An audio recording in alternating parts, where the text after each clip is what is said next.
4 फरवरी 2025 बाबा का साकार मुरली। मीठे बच्चे, बाप तुम्हें अविनाशी ज्ञान रत्नों का दान देते हैं। तुम फिर औरों को दान देते रहो। इसी दान से सद्गति हो जाएगी। प्रश्न: कौन सा नया रास्ता तुम बच्चों के सिवाय कोई भी नहीं जानता है? उत्तर: घर का रास्ता व स्वर्ग जाने का रास्ता अभी बाप द्वारा तुम्हें मिला है। तुम जानते हो शांति धाम हम आत्माओं का घर है, स्वर्ग अलग है, शांति धाम अलग है। यह नया रास्ता तुम्हारे सिवाय कोई भी नहीं जानता। तुम कहते हो अब कुंभकर्ण की नींद छोड़ो, आँख खोलो, पावन बनो। पावन बनकर ही घर जा सकेंगे।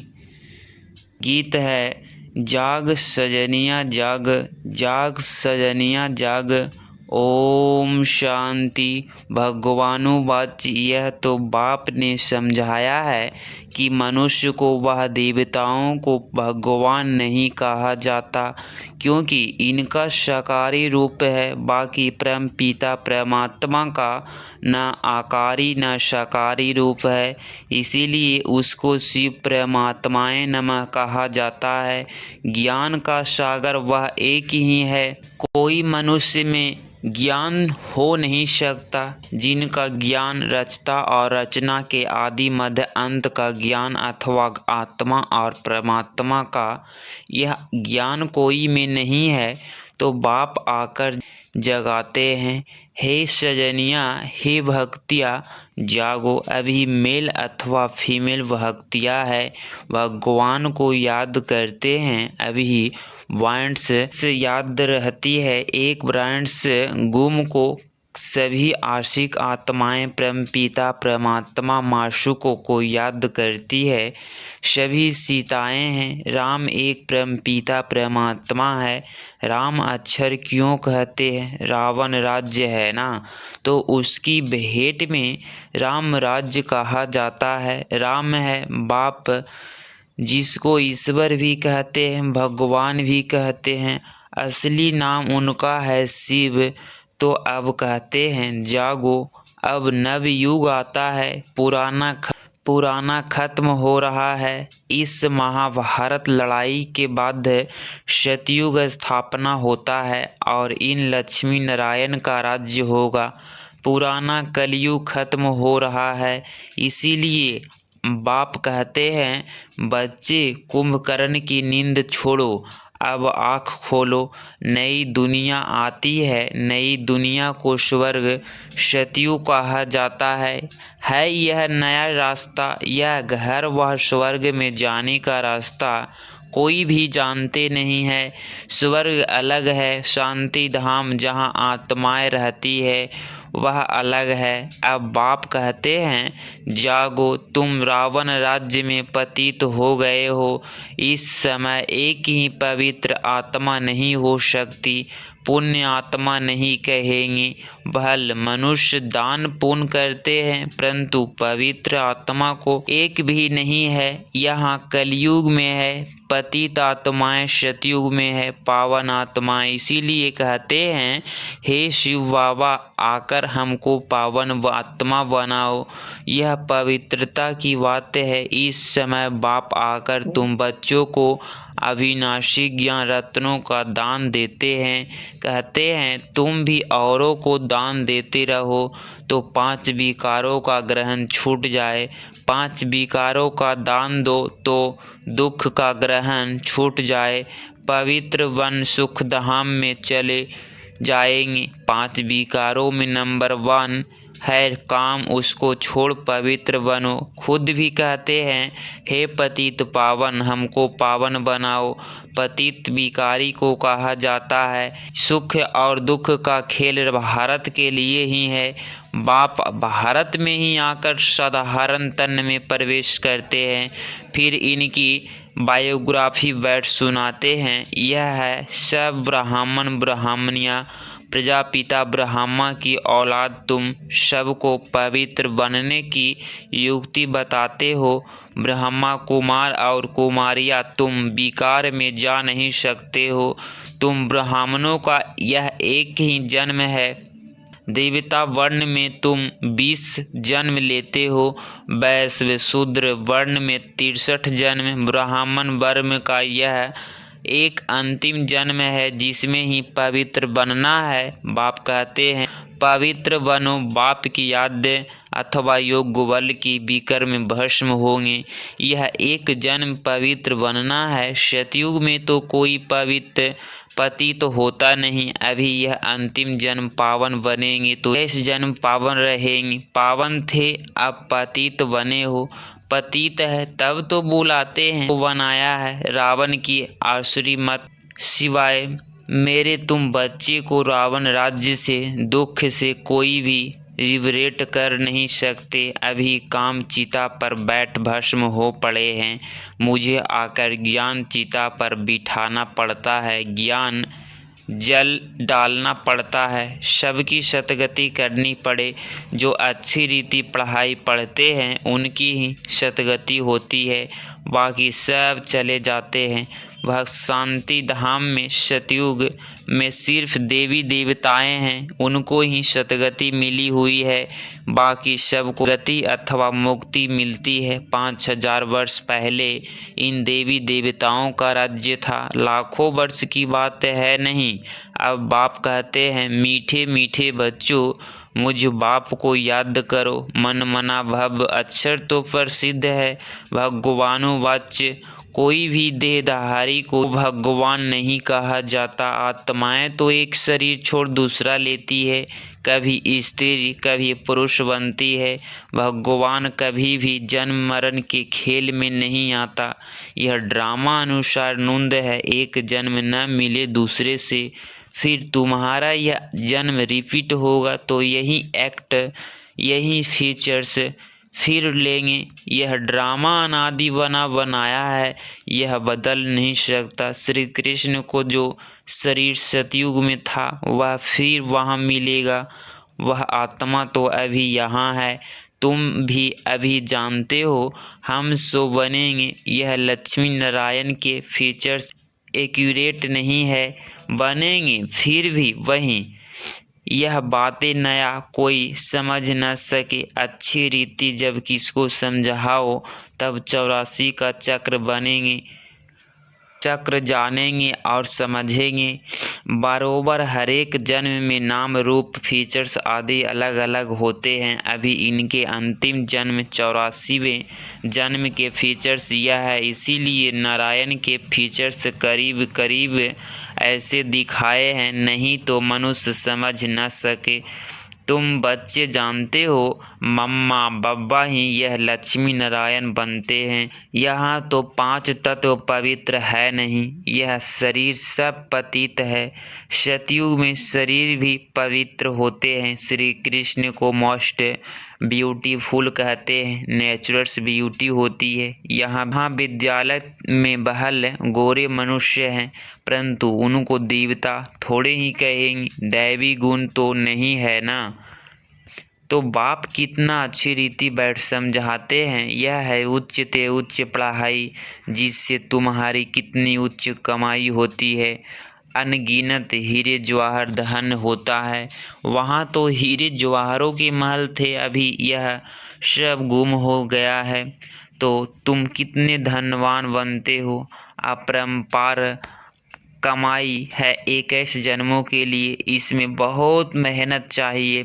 दैवी अभिमानी बनना है। हम आत्मा है, यह पुराना शरीर छोड़ अब वापस अपने घर जाना है। बाप अभी लेने लिए आए हैं। हम आत्मा ने 84 जन्म अब पूरे किए, अब फिर पावन बनाना है। बाप को याद करना है, नहीं तो क़यामत का समय है।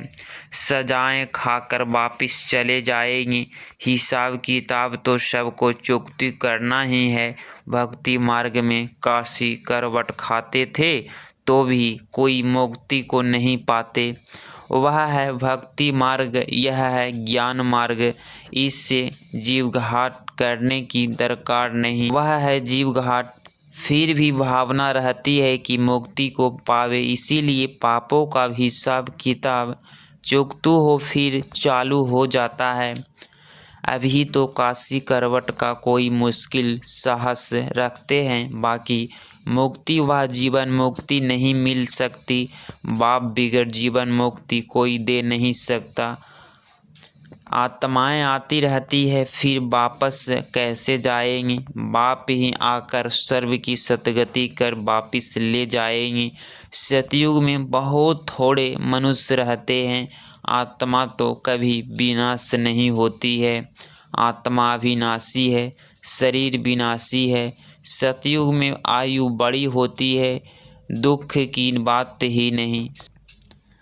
एक शरीर छोड़ दूसरा ले लेते हैं, जैसे सर्प का मिसाल है। उसको मरना नहीं कहा जाता है, दुख की बात नहीं। समझते हैं अब टाइम पूरा हुआ है, इस शरीर को छोड़ दूसरा लेंगे। तुम बच्चों को इस शरीर से डिटैच होने के कारण अभ्यास यहाँ ही डालना है। हम आत्मा है, अब हमको घर जाना है, फिर नई दुनिया में आएंगे, नई खाल लेंगे। यह अभ्यास डालो। तुम जानते हो आत्मा 84 शरीर लेती है, मनुष्यों ने फिर 84 लाख कह दिया है। बाप के सिवाय, बाप के लिए तो फिर अनगिनत ठीकर भीतर में कह देते हैं। उसको कहा जाता है धर्म की ग्लानि। मनुष्य स्वच्छ बुद्धि से बिल्कुल तुच्छ बुद्धि बन जाते हैं। अब बाप तुमको स्वच्छ बुद्धि बनाते हैं, स्वच्छ बनते हो। याद से बाप कहते हैं अब नवयुग आता है, उनकी निशानी यह महाभारत लड़ाई है। यही वही मुसलों वाली लड़ाई है जिससे स्थापना हुई थी, जो जरूर भगवान होगा ना। श्री कृष्ण यहाँ कैसे आ सके? ज्ञान का साक्षर निराकार या श्री कृष्ण। श्री कृष्ण को यह ज्ञान नहीं होगा, यह ज्ञान ही गुम हो जाता है। तुम्हारे फिर भी भक्ति मार्ग में चित्र बनेंगे। तुम पूज्य से पुजारी बनते हो, कला कम हो जाती है, आई योगी बन जाते हो। वहाँ है योगी, ऐसे नहीं कि किसकी याद में योग लगाते हो।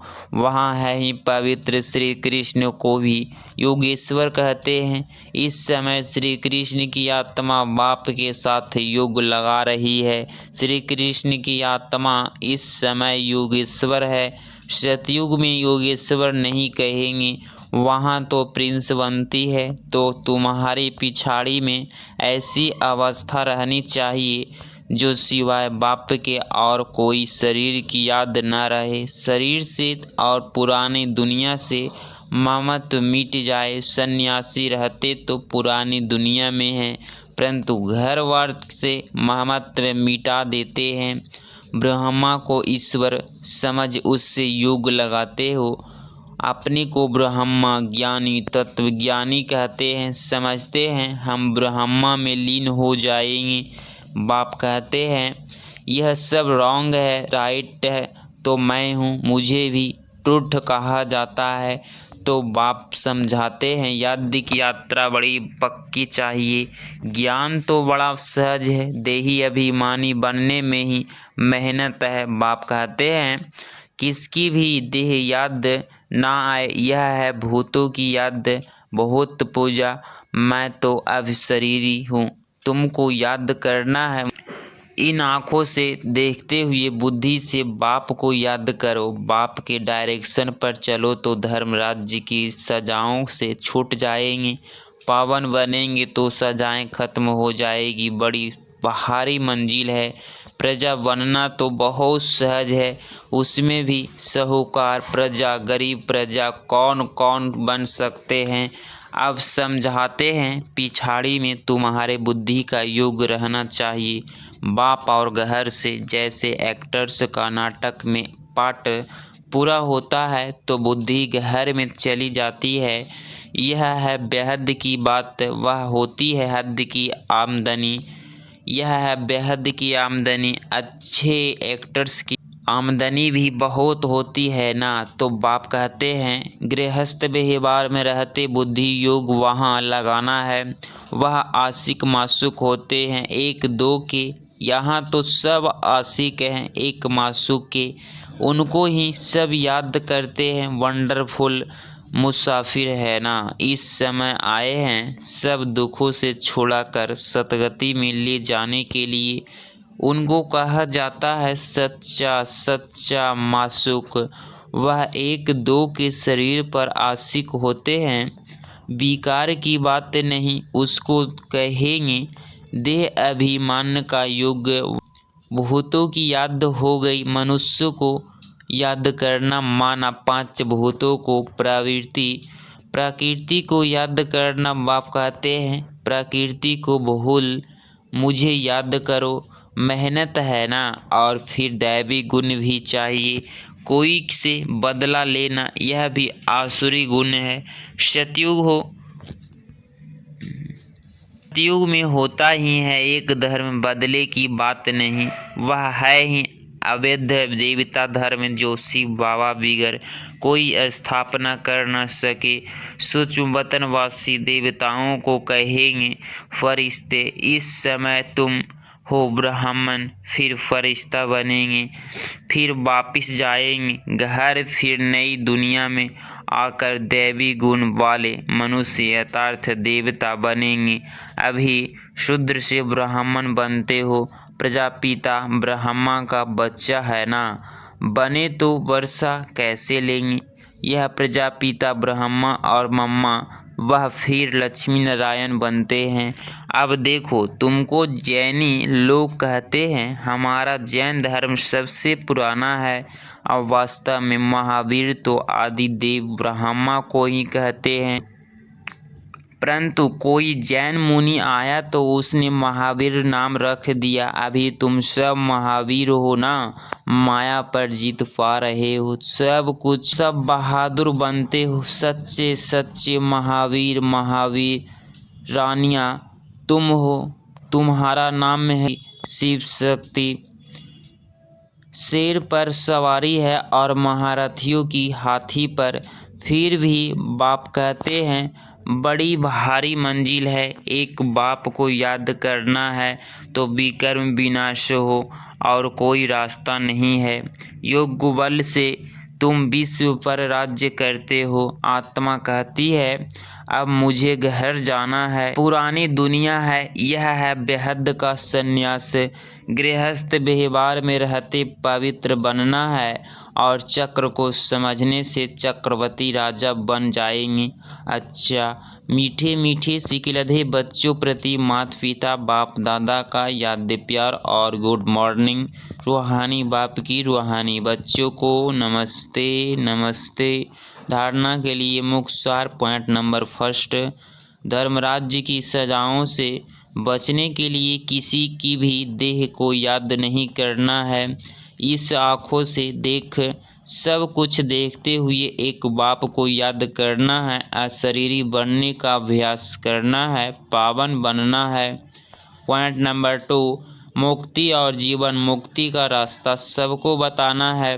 अब नाटक पूरा हुआ, घर जाना है। इस स्मृति से बेहद की आमदनी जमा करनी है। 4 फरवरी 2025 का वरदान, एक सेकंड की बाजी से सारे कल्प की तकदीर बनाने वाले श्रेष्ठ तकदीरवान भव। स्पष्टीकरण, इस संगम के समय को वरदान मिला है जो चाहे जैसा चाहे जितना चाहे उतना भाग्य बना सकते, क्योंकि भाग्य विधाता बाप ने तकदीर बनाने की चाबी बच्चों के हाथ में दी है। फर्स्ट जाकर फर्स्ट आ सकता है। सिर्फ सेवाओं के विस्तार में स्वयं की स्थिति सेकंड में सार स्वरूप बनाने के अभ्यास करो। अभी अभी डायरेक्शन मिले, 1 सेकंड में मास्टर भी जो हो जाओ तो टाइम न लगे। इस 1 सेकंड की बाजी से सारे कल्प की तकदीर बना सकते हो। स्लोगन, डबल सेवा द्वारा पावरफुल वायुमंडल बनाओ तो प्रकृति दासी बन जाएगी। अव्यक्त इशारे, एकांत प्रिय बनो, एकता और एकाग्रता को अपनाओ। अपने अनेक वृक्षों की डालियां अब एक ही चंदन का वृक्ष हो गया। लोग कहते हैं दो चार माताएं भी एक साथ इकट्ठी नहीं रह सकती, और अभी माताएं सारे विश्व में एकता स्थापना करने के लिए निर्मित है। माताएं ने ही भिन्नता में एकता लाई है। देश भिन्न है, भाषा भिन्न भिन्न है, कल्चर भिन्न भिन्न है, लेकिन आप लोगों ने भिन्नता को एकता में लाया है। अगर इस चैनल पे आप डेली मुरली सुनते हैं तो चैनल को प्लीज़ सब्सक्राइब करें। मिलते हैं कल की मुरली में। ओम शांति।